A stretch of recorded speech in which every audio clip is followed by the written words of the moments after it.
ये जो generic medicine जो हम कहते हैं अभी, ये अंग्रेजी का शब्द है, इसको हिंदी में कैसे समझाएं? मैं आपको बहुत सरल भाषा में बताता हूँ। हाँ। तो ये जेनेरिक नाम जो दवा का जो मूल सॉल्ट है, जो इसके अंदर जो दवा है उसका नाम है, केमिकल नाम, उसका केमिकल नाम है। अब जैसे और उदाहरण अगर सरल करके बताएं इसको, तो जैसे ये लड़की दुबली पतली सी नजर आती है, तो मैं अगर डॉक्टर हूं हाँ। तो मैं इसको ये कहूं 1 गिलास दूध सुबह 1 गिलास शाम को पिया कर।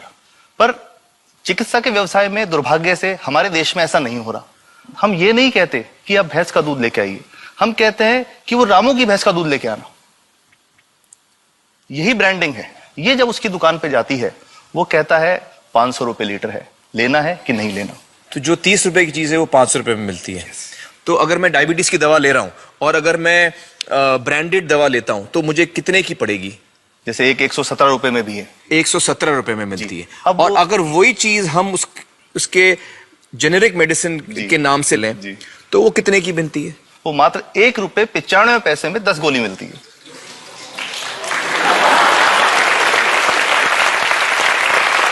और दोनों गोलियों में कोई फर्क नहीं है किसी किस्म का? 100% समान, क्योंकि इसकी उत्पादन लागत ही इतनी है। उसका manufacturing, packaging, transport, retail margin, जो उसके मार्जिन जो हैं, जो हमारे ज्यादा वो सब मिला करके उतने की ही पड़ती है।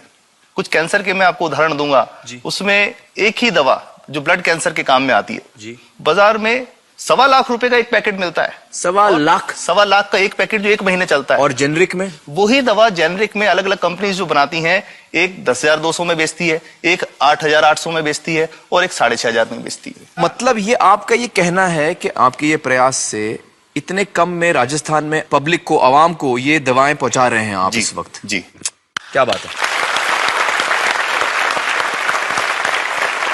मेरा ये सवाल है कि डॉक्टर्स जो हैं वो हमारे पर्ची पर जेनेरिक नाम क्यों नहीं लिख के देते?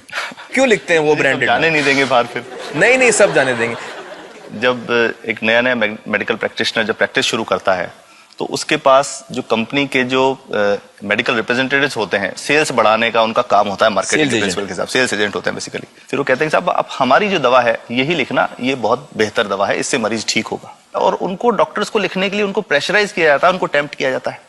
तो ये इसमें बहुत बड़ा कारण है जो दवा की कीमत को उसकी वास्तविक कीमत से 5-10 गुना 20 गुना तक बढ़ा देता है। एक बहुत बड़ा कारण है, क्योंकि हमारे पास जब हम टेंडर करते हैं तो बहुत सारे कंपनी वाले आते हैं, जो भारत की जो सबसे बेहतर कंपनियां, जिसके भी नाम वो रेपुटेड कंपनियां जिनके नाम आप ले सकते हैं, वो सभी हमें वो उसको जो 70 रुपए की है उसको 2 रुपए में 5 रुपए में दे रही है, 30 रुपए की दवा 2 रुपए में दे रही है। इतना ज्यादा फर्क तो कंपनी तो दे सकती है और देना चाहती है और हमें देती भी है इतनी कम दामों में, हमें दे ही रही है ना, ये संभव तो है। अच्छा, मैं आपको बताऊंगा कि भारत से हम लगभग 45,000 करोड़ रुपए की जेनरिक दवाइयां प्रतिवर्ष विदेशों को निर्यात करते हैं।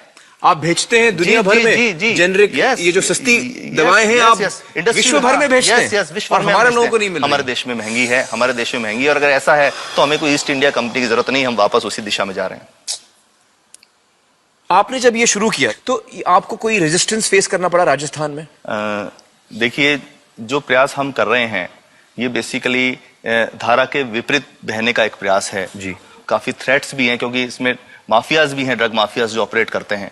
और हम हमेशा ये बात कहते हैं कि हम 100 साल से भी पुरानी शोषण की व्यवस्था को बदलना चाहते हैं, पर हमने हमेशा डॉक्टर्स को दोषी नहीं माना। सारे डॉक्टर्स बुरे नहीं है। 50-60% तो जेन्युइनली वो चाहेंगे कि गरीबों को कम कीमत पे दवा मिल जाए, वो चाहेंगे। और आज भी ऐसे डॉक्टर्स हैं जो अपने घर से सैंपल्स ला करके अपने जेब से पैसे निकाल के मरीज का इलाज कराते हैं। ऐसे डॉक्टर्स आज भी हैं। बिल्कुल सही। तो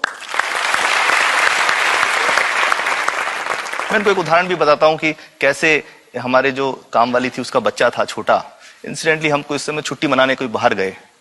जब हम लौट के आए 10-12 दिन बाद, तो वो लक्ष्मी के साथ उसका छोटा जो बेटा था राजू, वो भी उसके साथ आता था जब, और मेरे बच्चों के साथ खेलता था, मेरे बेटे के साथ खेलता था।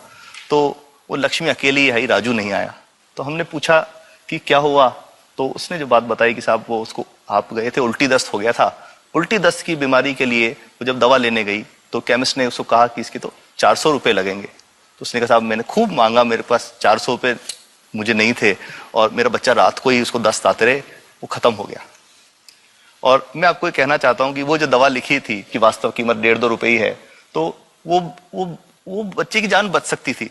65 वर्ष के बाद भी अगर कोई बच्चा उल्टी दस्त से मर जाए तो मैं नहीं समझता इससे शर्मनाक बात कोई हम लोगों के लिए हो सकती है।